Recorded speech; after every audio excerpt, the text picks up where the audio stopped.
Legend lives on from the Chippewa on down, of the big lake they call Gitchagumi.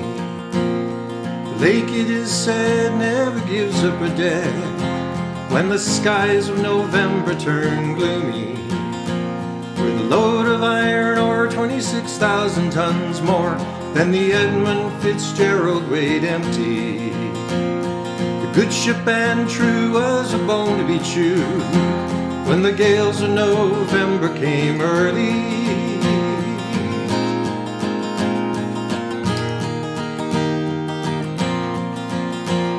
The ship was the pride of the American side, coming back from some mill in Wisconsin. As the big freighters go, it was bigger than most, with the crew and good captain well seasoned, concluding some terms with a couple of steel firms when they left fully loaded for Cleveland.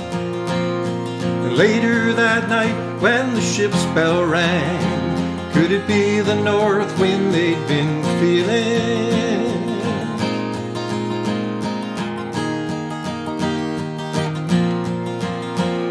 The wind in the wires made a tattletale sound, and a wave broke over the railing. And every man knew, as the captain did too, 'twas the witch of November come stealing. The dawn came late and the breakfast had to wait when the gales of November came slashing. When afternoon came, it was freezing rain in the face of a hurricane west wind.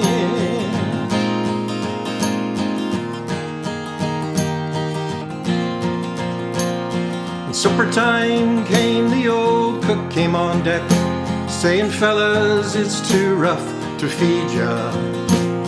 At 7 p.m. the main hatchway caved in. He said, fellas, it's been good to know ya. The captain wired in, he had water coming in, and the good ship and crew was in peril. And later that night, when his lights went out of sight, came the wreck of the Edmund Fitzgerald.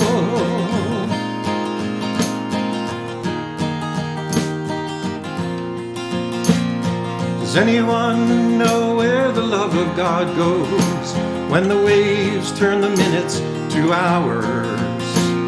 The searchers all say they'd have made Whitefish Bay if they'd put 15 more miles behind her.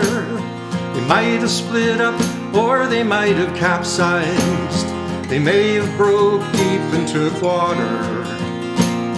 And all that remains are the faces and the names of the wives and the sons and the daughters.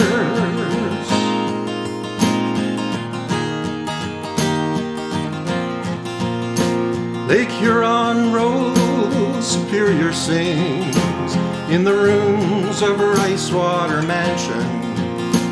Old Michigan steams like a young man's dreams. The islands and bays are for sportsmen. Farther below, Lake Ontario takes in what Lake Erie can send her.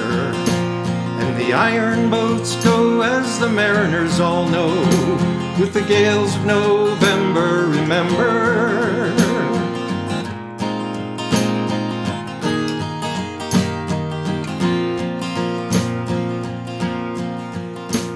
In a dusty old hall in Detroit they prayed, in the Maritime Sailors' Cathedral. The church bell chimed till it rang 29 times for each man on the Edmund Fitzgerald.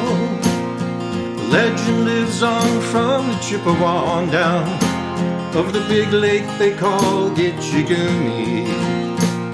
Superior, they said, never gives up her dead when the gales of November come early.